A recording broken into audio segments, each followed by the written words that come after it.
Welcome to the Artist Academy podcast. I'm your host, Andrea Earhart, and I am so excited that you're here to catch the weekly replay of my laid-back yet very inspiring conversations with other full-time professional artists. The purpose of this series is to show aspiring artists that it is completely possible to have a great career in the arts.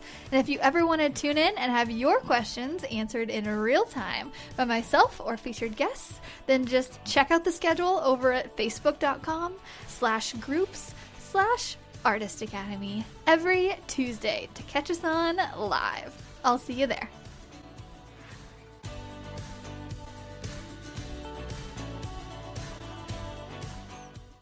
This episode is sponsored by the Artist Academy Advanced Membership, a program for artists who want to up-level their art game by taking it from a hobby or a side hustle to a full-time six-figure art business.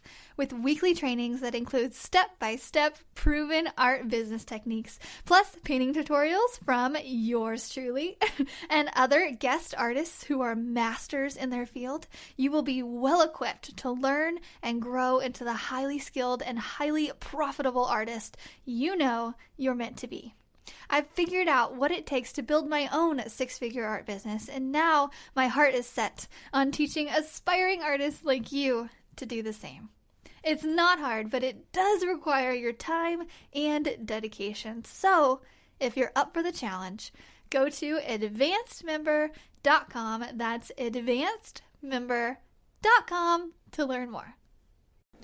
This week's episode features our first returning guest artist, Laurence White. I first met Laurence about 6 months ago when he came on to chat with me live here on the podcast, and we talked all things social media.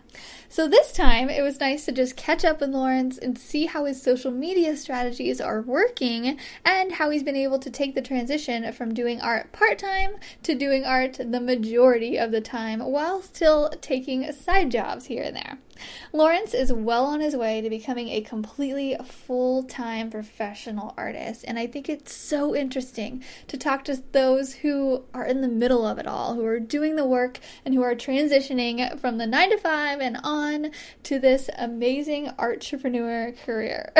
That's a word I actually just recently heard, which is a mix between an artist and an entrepreneur, which makes artrepreneur, which is basically what we all are if you think about it. But let me know what you think about this week's episode with Laurence White. Hi, how are you? I haven't talked to you in 6 months it's been? Yeah, maybe? I was going to say. Yeah. You okay? Yeah, I'm doing good. I've been staying up late painting, so this is like early morning for me, actually. What's the time over there? It's like 11 a.m. But I've been staying up late painting, so I wake up at like 9 or 10 every morning. Right. So I wanted to chat with you because you mentioned that you are taking the transition into full-time artist. Yeah, well, the stage I'm at the moment is that I'm doing more art now than before, okay. And so I said before, I kind of work in TV as the main day job and stuff, so that's kind of that's become the side hustle now, and then I'm doing the art and stuff. So still taking a few jobs here as I kind of transition, and all that kind of stuff. But yeah, the kind of full focus on the art and stuff, and it's going all right so far. Yeah, awesome. You want to just tell us more about that? Like, how are you getting clients? I think that's kind of what our customers, I guess you could say. I think that's mainly the question that I think almost everybody wants to know. They're like, how are you doing this? Yeah, I think over when I spoke to you before, that was 6 to 8 months ago. But I kind of made the decision about a year and a bit ago that I was kind of going to go full into it and just give it a go. And so over that time, I've just been building kind of my social media, which I'm sure kind of about and stuff. Yeah. And so all the kind of customers and clients and stuff that I get all literally come from my social media. So that's why I go so hard on the social media and stuff, because that's where all the clients are coming from, and that's how I can afford to do it, basically. That's amazing. And I love that we're living in a day and age where that can happen, Yeah, right. It's just amazing. So you're a big Gary Vee fan too. Yeah. Yeah. I feel like you are as well, yeah? Oh yeah, I feel like I say his name like once a week. I'm like, oh, he said this, and oh, so he said that. Also, actually, while we're on the Gary Vee thing, have you heard about? Obviously, if you follow him, the text message marketing thing. What do you think about that? Yeah, text messaging is good. I mean, you could do it as an artist, I guess, as well, where you're texting people kind of updates of your work, or like if you've got a print that you're releasing or something like that. I'm sure you can use it. But I was listening to something the other day actually, and it's actually it's quite expensive to do. Yeah. And so it's a platform as well. It's not like you just text out from your mobile phone. There's a platform behind it and all that kind of stuff. So, I mean, I'm not at a stage yet where I don't think I need to be worrying about that. And plus, I do think it's a good idea because Instagram's reach has gone down and all the other social medias, apart from TikTok and LinkedIn, are kind of going down at the moment. So it's a good one where you're going to push your content out and everyone's actually going to see it. But at the minute, I'm okay, sort of thing. Yeah, because it's quite expensive to do. Right? Yeah, I was looking into it, and I signed up on a couple like free trials of some stuff just to like poke my head around. And right. it is kind of expensive. There were some that were like, I mean, $75 a month, $150 a month. I'm like, dang, like what that like. When you do that though, does that mean that you'll just send as many texts as you want, or is that like the fee to actually join the?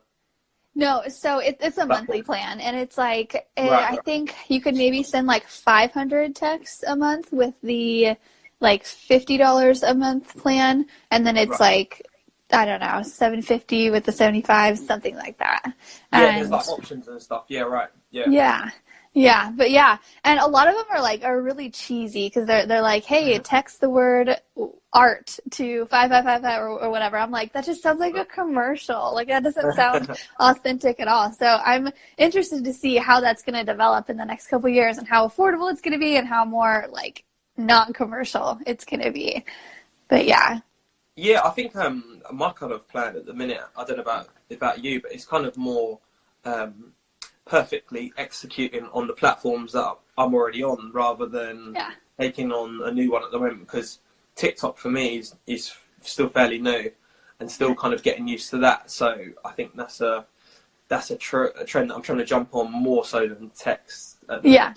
For sure. Yeah, that's smart. Do you want to talk about TikTok for a second? Okay, so like I love TikTok. Me too. It's so like it's such a time suck too. I'm like, okay, I've got to put this app down. Do you want to talk about maybe some things that are working for you? Some videos that you might be getting a lot of views on, or how are you growing your TikTok? Yeah, it's kind of crazy because when I went on TikTok originally, I was just posting all the same videos that I would put on Facebook and Instagram straight onto TikTok, but I realised that it wasn't really converting or doing that well. And so I was watching some of your stuff because I know you do a lot of time lapses on there, and there's a couple of other artists that were on the platform as well. And they were doing, because obviously the age is a lot younger on TikTok. Yeah. They were doing stuff that's a lot more simple and a lot more, I guess, satisfying to watch because it's only like 15-second videos. And so I started just basically doing drawing shapes and then just colouring them in. And that, for some reason, just seemed to explode. And I think I've had about 4 or 5 videos hit like 1 million views and stuff now. So it's like, yeah, it's mental. So yeah, the content I put on TikTok is different from what I put on here on Instagram or any other platform that I'm using. Okay. Yeah. Okay. So when you mentioned you're coloring in a shape, so like you're taking a circle and you're drawing a circle and you're just coloring in the circle in like 10 seconds. Yeah, gradients or like time. I guess probably as you found from seeing you, because you've grown literally crazy. Yeah. Like I think what does really well on there as well, but I paint fairly slow, is that if you can film the whole process from start to finish of a piece of artwork, that seems to do well as well. But like I said, I mean, for me, it takes me a lot of hours to do a piece. So, in fact, out of interest, how long does it take you to do one of your paintings? Because it seems like you're literally painting a piece, like a full-blown big piece. So actually, on TikTok, I could see how you would think it was like that. But those videos that I posted on TikTok recently, they've been a compilation of videos that I've taken in the past like year or 2 years or even 3 years. So on TikTok, when it was a brand new platform, I just took all of my video that I had and posted one a day. It depends. Usually I try to do a painting in a day and a half, I'd say. Maybe, really? Which is, it depends. Like I'm looking at one right now on the other side of this camera, and that one has taken me a week at least. It just depends. But my rainbow animals, those will take like a day and a half or whatever, because they're very quick and colorful, and they're more fun. And I feel like if something's a bit more fun, you're like more into it and you get it done quicker. Yeah, right. No, that's quick. That's good. Yeah, TikTok has me so frustrated right now, though, because I grew so quickly because I had a couple viral videos, and then I had one viral video the other week, and like I didn't grow at all, and I'm like, okay, what's happening? I think it's beginning to change again now already, because everyone, I talk about a lot on my Instagram about TikTok and stuff, and they just think it's for kids and stuff, and it is at the moment. But as you're seeing it, a lot of reality TV stars and stuff are starting to get onto it, and the platform's aging up just like Instagram did. Mm-hmm. And so I think where there's now a lot more people than there was when TikTok kind of began to blow up when we last spoke. So about 6-8 months ago. Mm-hmm. Like there's a lot more people on it, filling kind of, as Gary Vee says, the pipes. So it's not as easy now to kind of reach so many people and that kind of stuff. Yeah, which it's so funny to see the TikToks that the kids are making about that, they're seeing celebrities coming in and they're like, no, stay away. Like, is that what it is? Some of them, it's so funny. Yeah, but I think it's so cool because like just seeing like Reese Witherspoon on there, or like just a bunch of them, and you'll go to their profile and they have like 2 videos. It's just so cool to see something so early in its growth, and it's just, I feel like that doesn't happen because a lot of people will join Instagram when Instagram was already out for several years, and everybody had a following. Yeah, exactly. And it's kind of the same. Like a lot of kind of the music artists that I listen to when I'm painting, or like just like in general, like kind of at the minute I have more followers than them and stuff, and it's mental. Yeah. There's what's his name? This kid here just mentioned here. I told him to get on it a while ago, and he's nearly at 100,000. Oh yeah. He managed to get 8 million views on a TikTok video, and that literally exploded. Yeah. So he's like about 100,000, and I kind of mentioned that to him about 5 months ago, and he's just smashed it. He's like 16 as well. That's amazing. Oh my God. Yeah, and I watch those kids on TikTok too, like the 15, 16, 17-year-old TikTok stars, and I'm like, oh my gosh. It is so cool just to see. They're so young and they blew up so fast. Charlie.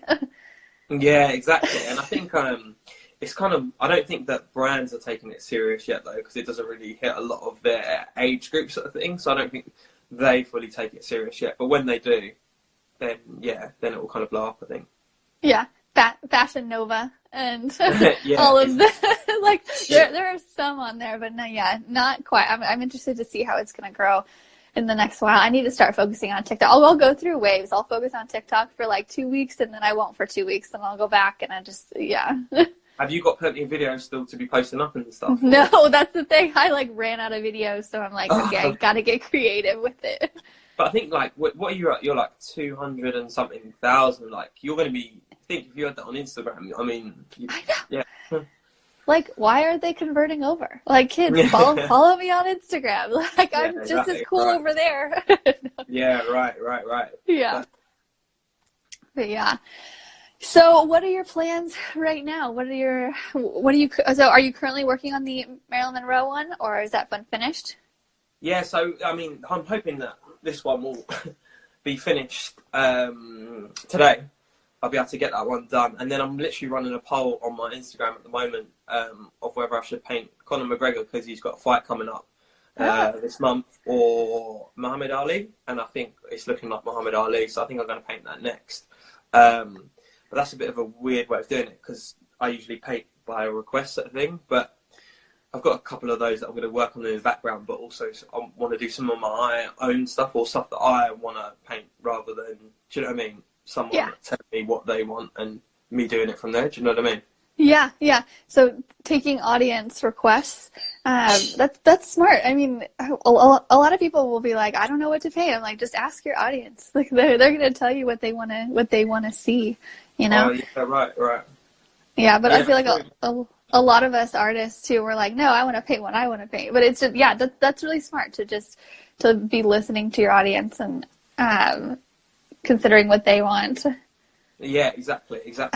I think you have a question down here from Camille Duda. Camille Duda.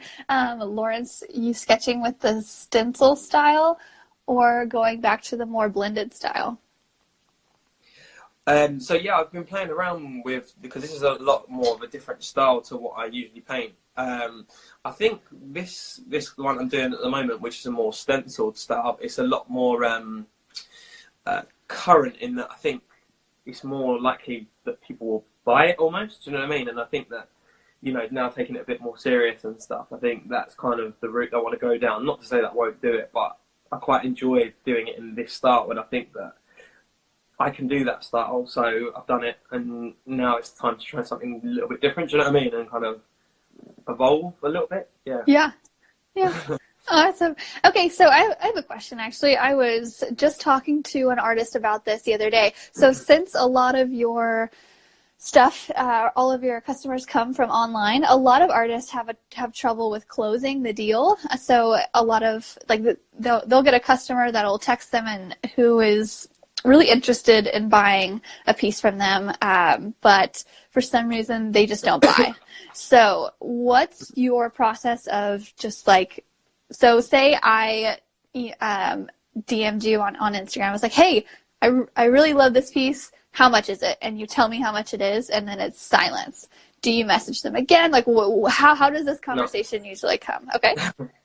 No, I mean, I think, like, I don't want to sound like big-headed. We're not even that. Like, I think you've got to have confidence in your own work. And I'm like, if you're not going to pay that or whatever I feel that it's worth, someone else will. And kind of fortunately, so far, that has kind of worked out. I think that they say the strongest negotiating position is to be able to walk away. And I think that's so true with the art as well. It's like, I feel like I can get this. I'm willing to walk away and not kind of look back at whether it could have been, would have been, do you know what I mean? And just focus on putting it out there more, promoting it more, and then kind of that usually works. I wouldn't focus on like trying to then claw that person back because they might not be in a position, or do you know what I mean? You'd spend more effort trying to get that person back rather than finding someone else who will just can or want to, do you know what I mean? Yeah, for sure. Okay, but so say someone is messaging you about a commission. Say they want a certain style of painting with a certain subject. Are you taking commissions? Or I do. Yeah, for sure. Like I think it comes back to kind of growing your social media. A lot of last year I was doing paintings for like various celebrities and that kind of thing. But for the most part, it was on like a free or like a gifted or like a small fee basis. But now that I've kind of built it up a little bit, you've kind of got to be willing to say no. And so I am taking requests, but only for, you know, for the right money. Do you know what I mean? Yeah. If that makes sense. Yeah, for sure. Yeah. I actually had a customer commission the other day. They couldn't afford an original, but they were like, but it was actually a subject that I would really love to paint. So I offered them, I was like, okay, I know you can't buy the original, but I would love to paint this anyway. Would you buy a large print? And they're like, okay. Yes. So I kind of did it that way. And then I took a deposit up front. And so we're just kind of doing it like that. But I wouldn't say I would do that if I didn't want to paint it, you know, but in this case I was like, yes, I want to paint this. And then so that's kind of how we did it. Yeah, but I think like the only thing that I don't really paint, I've never painted animals. And I imagine there's probably quite a big market out there for that. And I also paint faces up really close at things, so I'm not painting like bodies and all that kind of stuff. but that's just kind of the stuff that I like to paint, sort of thing. So I'm kind of trying to stick to that rather than, just giving in because, or even someone will ask like, oh, I want a painting in this type of style, and it's like, you've got to be kind of confident enough to be like, no, this is my style, this is what I want to do, and kind of, if you like it, then great. If not, then again, maybe find someone else, or whatever. Yeah. Be willing to kind of like, okay, cool, fair enough, I understand, and I get it. Yeah. That takes a lot of confidence too, though, because I feel like a lot of artists who are maybe not full-time quite yet, they'll take anything. They're like, okay, yes, you're going to pay me with this. And so, but I like how you're sticking to your guns and you're like, nope, this is the style I want to be known for. So you don't really do hardly anything else besides the style that you post on Instagram? Yeah, I mean, like, I'll mix stuff up from what I see and that kind of thing. But like, if someone wants something specific, and like you said, it's kind of like, and I feel like I want to do it for whatever reason at the time, maybe just a day, or like, it's something cool and different, then yeah, why not? But like I said, I'm just willing to kind of say no if need be now. Do you know what I mean? Whereas before, it kind of, you try and pander to all the requests, and then it might not come off anyway, or do you know what I mean? And it's kind of like, yeah, for sure. Don't force it. Yeah, I have a couple paintings that I said yes to that I probably shouldn't have, so now I'm like, oh, I gotta do them. Oh, man. Yeah, exactly. Or like, you'll say yes to a painting at the time, like maybe a couple of months in advance and stuff, and it, like, especially like the really big ones, they take forever, do you know what I mean? And then you're kind of doing it at the time, and you're like, oh god, I wish I wouldn't have done that person a favour, or whatever, Yeah, for sure, for sure. Yeah. Yeah, awesome. Well, it's super nice to talk to you. Do what? No, I was just going to say, I just see someone ask here, do you think the prints will overtake the original paintings in terms of your income venture? Oh, yeah. No, because the originals will always be a lot more expensive. Yeah, you can sell more prints, but they were just at a lesser cost because they're prints. Do you know what I mean? So I think if you get that pricing right, then I don't feel like they should. I think the original should always kind of, be a certain X amount more than the print, Yeah, for sure. Yeah, no, the idea of a print, it sounds super sexy too, though, because like, you're like, I already painted this. All I have to do is print it and ship it, or just take an order, It's not that straightforward. Yeah. Yeah. But she knows. Yeah, for sure. Yeah. So yeah, okay. Is there anything else you wanted to talk about today? No, I just wondered what your strategy on TikTok and what you think of it going forward will be. Oh, okay. Yeah. I mean, I was super gung-ho about it for a while, especially mostly because of Gary Vee, and then just seeing how addicted I can be on it so quickly, and how everybody else kind of has the same addiction to it. Like, you get on it and you're like, you watch a couple of videos and everybody's reaction is the same the first time. They're like, this is kind of silly, I don't know about this. And then the next day they're like, this is kind of cool, okay, maybe I should do a video. And then they post a video and they get a lot of views. And it's something about the TikTok algorithm. I think the first couple of videos that you do, they're like, they just put it out more, which is so smart. And I mean, and then you're on it, and 45 minutes has gone by, and you're like, you can't get that 45 minutes back. So I'm in a love-hate with it. I think it's so addicting in that sense, because it's just like 10-second videos that are so funny, and you're like, oh, I'm gonna watch another one. Oh, I'm gonna watch another one. And so, but it's been really challenging / fun to create videos for it. I mean, like you and like everybody, I've just been experimenting around, and then I think the past month my views had gone down quite a bit, so I wasn't getting the instant viral. Yeah, so that kind of took me away from it just a little bit, but I think it has a lot of potential. And yeah, I think it's just so cool to watch it. And like you said, the time-lapse videos are the main thing. So I'm running out of video ideas, right? So I'll take a finished painting that, and it's so funny the way your mind can be tricked with video, like, as your profession. So I'll take a finished painting and I'll do just like a close-up shot of me pretending to paint one section of it, and then I'll do a close-up shot of me pretending to paint a different section of it, and then another one, and then you take it back and you see the whole thing, and it looks like you've been painting the whole thing. So I'm like, it's kind of, now I'm like into that, trying to like maybe do a little trickery in that. And but the ones that you did where you were like just writing on the blank canvas, where you take off the plastics, that went well. Yeah. Luckily, I found that, and actually, I have a trick to that. So I'll actually write it out with white chalk first, and you can't see the white chalk because I tried it so many times the other way, and it takes me like 5 tries to get it to look really good and really smooth with the drip pens. And I was like, you know what? Like, I draw it out really slowly with white chalk. And then I set the camera up, and then I just do it quickly with that, and done. Yeah. And last one, what do you think of Instagram now as well? I don't know. I mean, I don't know. Just, I'm hesitant to like put a lot of effort into growing my following on Instagram. So like doing paid ads and stuff. When we spoke before, I remember you saying you'd spent a year at the time. It was like a good period of time. You were like, I'm gonna make Instagram work. But it's working. So after looking through a lot of my just revenue from the past year, I made a list of all the paintings that I've done or all the murals, and then next to it I put where I got that job, so how I got the job.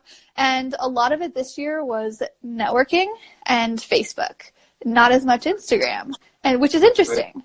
But, however, if you would have talked to me last year, the two of the biggest jobs that I got of the mural jobs were from Instagram. So I'm not counting it out. I think that number by your name does a lot. I think the possibility of the reach does a lot. But this past year, Instagram wasn't a big revenue driver for me. It was more on Facebook, but I do mostly murals. So I'm actually doing a lot more Canvas stuff this January with our 31-day challenge. And so I'm thinking that with the more Canvas stuff will come more Instagram I'm with you. I don't know, just when you post stuff these days, it just gets such a little reach that it's kind of, well, it's not worth it, but, you know.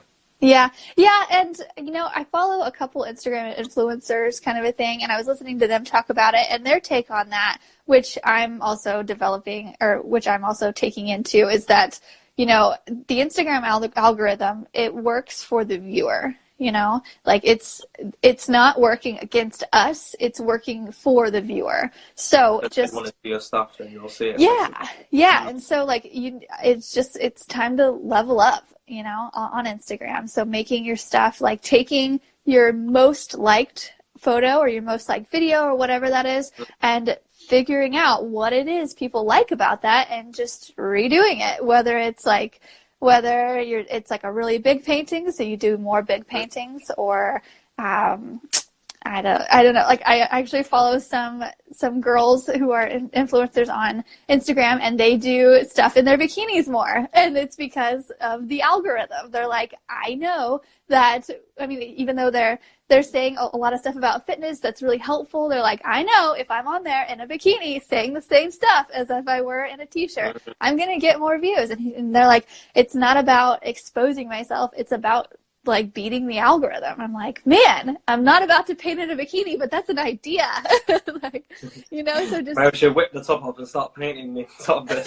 Exactly. Just try it. But yeah, it's really interesting just to I don't know. I feel like everything's like that, though. Everything's like, you got to level up. Everything gets a little harder, and which is why with TikTok, I'm like, man, it's so easy. It's so easy right now. Like, when is it going to change, I don't know. Maybe I think part of that on TikTok is that, like, some of it does change. I think when you first join, it kind of promotes your stuff more so than when you've been on it for a little bit.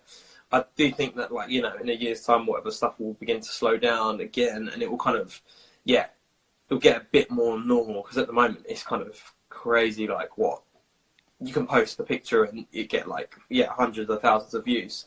Yeah, it's crazy. Right. And yeah, I did an experiment. I'm not sure if we were talking about this the last time, but I did an experiment where I posted the exact same video on Instagram, Facebook, and TikTok, and it was just insane, the amount of, I think I got 500 views on Facebook, 1,500 on Instagram, and something like 30,000 on TikTok. Really? And so, I mean, yeah, it's the exact same content. And I know that content doesn't translate as well, but I mean, it's like that's the thing. That's the only thing with that platform at the moment. I guess your customer base isn't 14 years old or even younger. Do you know what I mean? But when it does, then kind of you'll be able to take advantage of all that you got there as well. So for sure. But still, like, even a lot of people will say that, and I'm like, you know, we're in it for the long game, you know. Mm-hmm. So if a 15-year-old kid is on TikTok and they follow you and they really like get to know you through your TikTok videos, in 5 years we're still going to be artists, you know, and they're gonna really know us by then, and they're going to come to me if they want to learn how to paint, which I do quite a bit, or if they, you know, if we do a print sale or something, you know, they could be a buyer by that time, you know, you never know. And so I think it's the same. Like, people will be like, why are you doing a podcast? Like, for example, we are doing now, and it's like, but it's for the exposure. You know, I think you said at the beginning there, kind of what you're doing to get your work out there, or how do you sell it. This is all part of, although it may not seem like it, this is all part of selling the work, because from here, I'll take this video, post it up on the other platforms. That will then, do you know what I mean? That might then convert someone who didn't like you before or hadn't seen you, you know, and all that kind of stuff. So there is a bigger picture than just, there's more thought behind it than just me and you having a chat when we can have a chat with the phone. Do you know what I mean? Yeah, and for real. And that comes with, like, treating your art like a business, which a lot of people don't get, too. And so that's what the whole thing about the Artist Academy is, like, treating it like a business, doing all these things that maybe won't produce a profit today, but in, you know, a month or a year or 5 years or whatever, you're seeing that. And I see that when people are buyers of prints today. Like, I met one guy at a gun show in Missouri. Like, that's like a thing here, that they have like a show for guns and stuff. And I met him 5 years ago, and he'd been following me on Facebook ever since. And now he's bought 2 really big prints from me. Really? And just because he's been following me, just because I post every single week for sure, if not every day. And he sees that, and like, it's us posting every day. It's like a lot of people see the vanity of it and getting the likes and all that, but it's really like every time I post, I think I'm talking someone else into buying from me, but like so discreetly and so slowly. And so it's like you're selling, but you're not. And like the more you show that you love what you do, and the more you have a smile on your face and like, look how much I enjoy this, like it translates, you know, because like, if you smile, I smile. If I smile, you smile. Like, this kind of thing. It's the same thing. People are like, oh, she really loves that. Like, maybe I do love butterflies, and I had no idea. You know? I think what you're hitting on there is something which is, I guess, quite helpful for people just in general, and I guess for me as well. It's like, when you get a follower, say for example, someone could be following you for like 2 years, and then they see something, that one thing, and they're like, okay, cool, I'm going to buy a print, or I'm going to buy an original now. And it's like, there is no set time to the way someone's going to act. You know what I mean? So you just got to carry on doing it, and then hope that, you know, something will eventually come of it. If that makes sense. Yeah, for sure. Sure. Which is why I have so many random Facebook friends and so many random people follow it. I'm like, all these like weird comments that come in, I'm like, you could be a buyer. I don't know. Like, okay, sure. Yeah, exactly. Yeah. But yeah. Yeah, okay. So you're focusing mostly on Instagram and TikTok right now? Those are the 2 things? Yeah, I got LinkedIn recently as well. It's not, I don't enjoy it as much. Just as a platform to use, like, you know, it is quite businessy and stuff like that. And I feel like to create content for that platform, you really have to like change.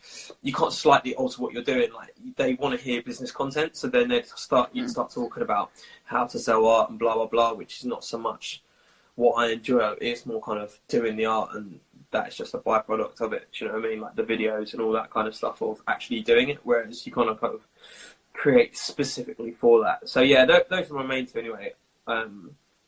At the minute, and I want to do like I said, I'm kind of pushing this kind of stuff as well, like any podcast. I think, you know, jumping on. I don't want to start my own, but to jump on other people's. Do you know what I mean? And kind of engage with a new audience, and that kind of thing is like, yeah, the way I see it. Yeah, definitely. Yeah, artists connecting with each other, kind of a thing, and that's how I found too.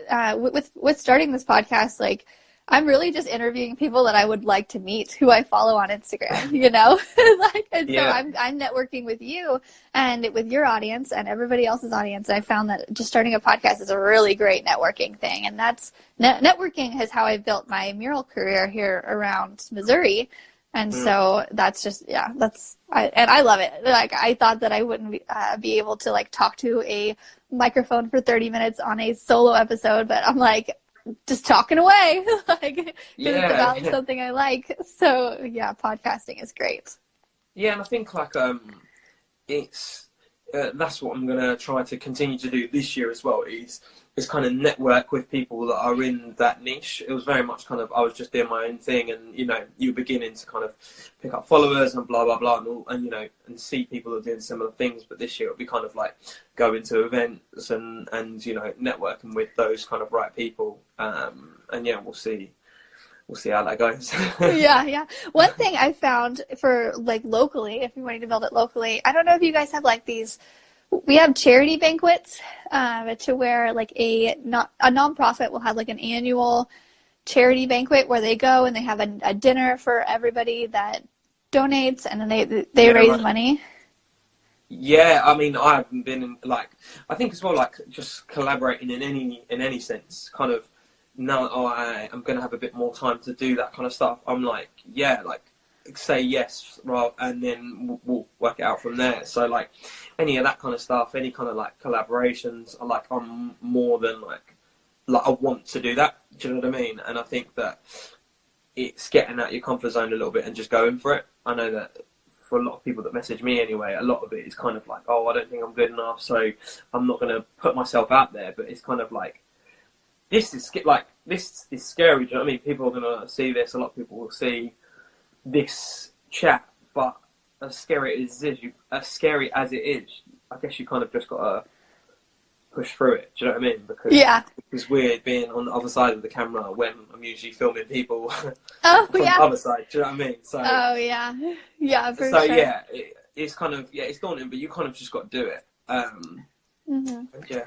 And like the more you do it, the easier it'll get. So when I first started doing these interviews and going live, like I would get so nervous. It would like ruin my whole day. Yeah, right. And now I pop on and I'm like, I just woke up. Okay, let's go. Like I don't feel like it's not a big deal to me now. However, I've been doing it for almost a year, and to now my obstacle, like a lot of people are mostly locally, they'll ask me to come speak about my business sometimes, about like just about art or whatever, and like that I'm like, oh god, wait, like speaking in front of like people that are actually there, like I can't see it, nobody's here, nobody's in my room, I can't see their judgmental eyes. Like I don't care. Like I'm here, I don't care. But now my next obstacle is speaking in front of people in a room. Like I like it. Whew, oh my gosh. So, but yeah, it's just you'd be right. It's just I guess it's the same thing, but yeah, I can imagine that's maybe more daunting, but yeah, just people seeing you, I guess, is like. And it's such a strange thing too, because like there's people seeing us right now, and it doesn't bother me at all. But in a room, I'm like, oh man, it's just. But it is. It's the more you do it, the easier it gets, and it's just so hard to take those steps. But it's the people. Like in my head, I'm like, oh my gosh, 90% of the people won't do it. You know, like they won't take that step to like get better at live video or get better at public speaking and stuff. They won't do it. So, you know, a whole world is opened up to the people who will And I'm like, this is going to lead to something great. Something great's going to happen from my uncomfortableness. Wow, what's the end goal for you? The end goal Mm-hmm. for like my art career, or like Yeah. so I would like to eventually do painting half the time, and then do art educating half the time.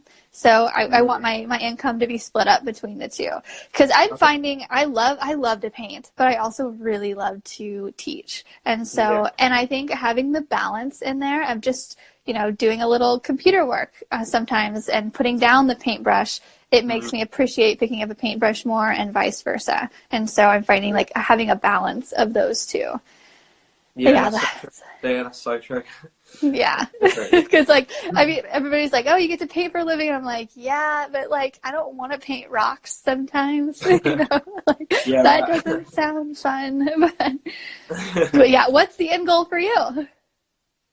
Mine's slightly different. I think I'm going to be changing like the structure of the way I'm doing things. I want to get to like high net worth individuals and kind of sell to like the high society, that kind of thing. So like at those kind of charity balls, and you know, my pieces will kind of are going to get a lot more expensive kind of across the year. So yeah, I'm just trying to get into the kind of the elite and continue painting for celebrities, kind of financiers and all that kind of stuff. So yeah, just kind of break that little niche will kind of be amazing. Yeah. I love it. I love that you have like an ideal customer in mind too, because a lot of people are like, I don't know, I'm just going to sell to Instagram. I don't know, but you're like, no, like this is this is my customer. No, there's a bit more of a plan to it. Well, for me anyway. Yeah, good. Yeah. And that's why you're able to do more painting now and less video, because you're transitioning because you have a plan. And I think it's for 2022, I tell people, I'm like, you know, it's great to like make a vision board or do that, but like have like some kind of like general direction, have a plan, and you have that, which is great. I think I was speaking to a friend about it the other day as well. Like it's all well and good having a vision board and all that kind of stuff, but if you're not going, if there's got to be some doing. You know, there's got to be a point where you stop looking through the quotes on Insta and all that kind of stuff, and you actually just start doing, you know, whether it is, I don't know, you're going to start a photography business or whatever, you have to actually go out and just do it, I guess, you know what I mean? And that's what I'm trying to do with the art and stuff. I'm just doing it and not trying to think too much about where it's going to end up and, oh my God, like this person said no and all that kind of stuff. It's just kind of do, create, and then put it out there and see what happens. Yeah, for sure. Yeah, because I as much as I tell people to make a plan too, it's like you can't even know where you're going to be in 5 years, you know? Like if someone were to tell me that I was painting wildlife murals, I would have been like, what? Okay, sure. But yeah, right. Yeah. Okay. All right. Well, it was super nice to come on and chat with you. Part 2. And we should do a part 3 in like a year or something. A year's time, we'll see where we're at. Yeah, exactly. It's nice to just like catch up. I feel like I know you a little bit better now. There you go. Than last time. Yeah. Cool. Well, any last closing remarks? We're going to get off here. I'm actually going to pick up a paintbrush today and start painting the rest of the day. Yeah, likewise. A little trip to the gym and then I'll be doing the same. But no, thanks for having me on. And then we should do a part 3, I reckon. Yeah, for sure. Awesome. Well, have a great rest of your night, I guess. It's 5 or 6 o'clock where you are. And it's almost noon where I am, so I'm just starting my day. So, but yeah. All right, I'll talk to you later. See ya. Bye-bye. Yeah. This episode is sponsored by the Artist Academy Advanced Membership, a program for artists who want to up-level their art game by taking it from a hobby or a side hustle to a full-time 6-figure art business. With weekly trainings that include step-by-step proven art business techniques, plus painting tutorials from yours truly and other guest artists who are masters in their field, you will be well equipped to learn and grow into the highly skilled and highly profitable artist you know you're meant to be. I've figured out what it takes to build my own 6-figure art business, and now my heart is set on teaching aspiring artists like you to do the same. It's not hard, but it does require your time and dedication. So, if you're up for the challenge, go to advancedmember.com. That's advancedmember.com to learn more. If you've enjoyed this episode, don't forget to subscribe to the podcast and leave a review.